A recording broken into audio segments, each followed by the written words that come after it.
तो आरक्षण के मुद्दे ऐसे ही चले रहेंगे। गांव गांव में सर आज आंदोलन और मोर्चे लग रहे। Who will address this sir?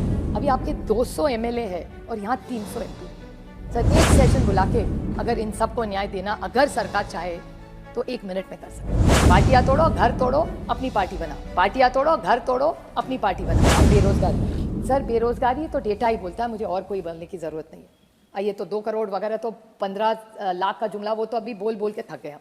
नौकरियां तो हो नहीं रही। कितनी सारी बड़ी कंपनीज आज भी है सर जो 1000-1500 लोग निकाल रही है। बहुत सारी, आप यूनिलीवर जैसे बड़े बड़े कंपनीज देखिए सर, उनका फोर्स कम हो रहा है। क्यों हो रहा है?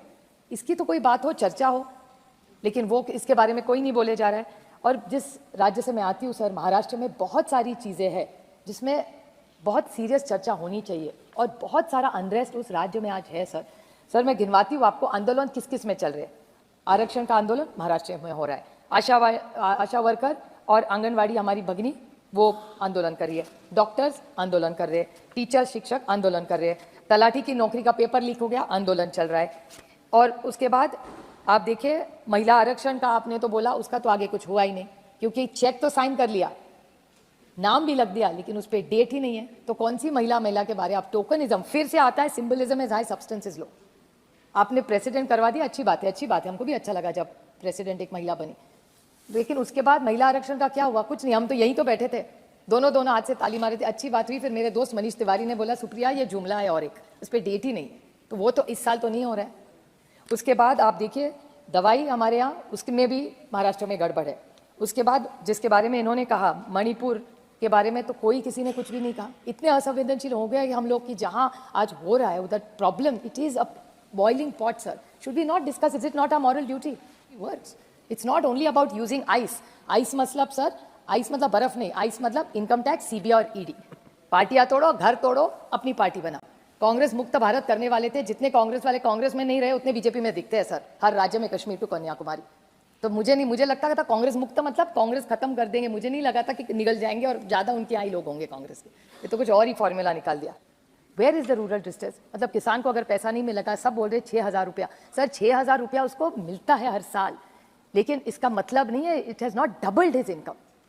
जो प्याज के बारे में अमोल कोल्हे जी बोले, दूध के बारे में भी वही हाल है सर, सोयाबीन के बारे में वही हाल है। आप पैन इंडिया देख लीजिए sir, it's a very serious issue, it's an agrarian crisis. तो अगर इस सरकार को सिर्फ 6000 रुपये से नहीं हल होने वाला, लेकिन उसको जब तक भाव नहीं मिलेगा उसका इनकम डबल कैसे होगा? प्याज का आप देख रहे पॉलिसी यू टर्न किया है। मैं तो पीयूष जी को बोल बोल के थक गई कि प्याज का एक्सपोर्ट आप मत रोकिए। वो भी इथेनॉल ने भी यू टर्न किया। थर्सडे को बोले इथेनॉल का बहुत अच्छी पॉलिसी करेंगे, एनकरेज करेंगे, फ्राइडे को बैन कर दिया। तो फिर आप वो गन्ने का किसान का क्या होगा?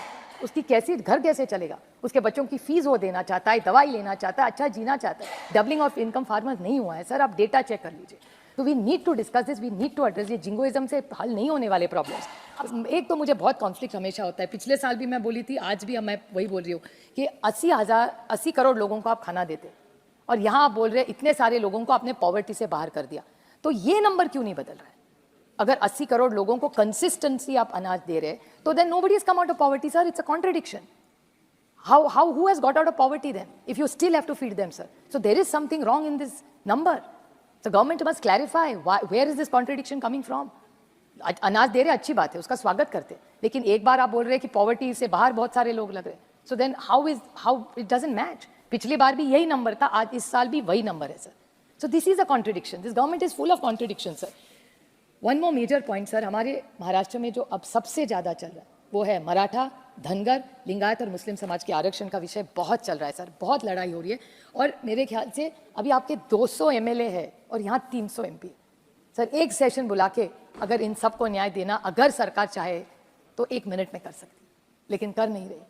फिर वही आंदोलन कर देता है, फिर उनको बुलाते हैं। और कॉन्ट्रडिक्शन वहाँ भी है सर, अगेन जिंगोइज्म। मराठा समाज को उन्होंने दे दिया, फिर धनगर समाज को आपने क्यों नहीं दिया? और मराठा समाज को जो जीआर निकला है it is not getting implemented. Survey चल रहा है, सर्वे की डेडलाइन खत्म हो रही है, और वो यहाँ तो आना ही चाहिए ना। It will need constitutional amendment sir. तो आरक्षण के मुद्दे ऐसे ही चले रहेंगे। गांव गांव में सर आज आंदोलन और मोर्चे लग रहे। Who will address this sir? So it's not as rosy as it looks. Every government does good work, but you have to address major issues. So these are some issues I will expect to get some clarity on. I'm not saying who will win. वो तो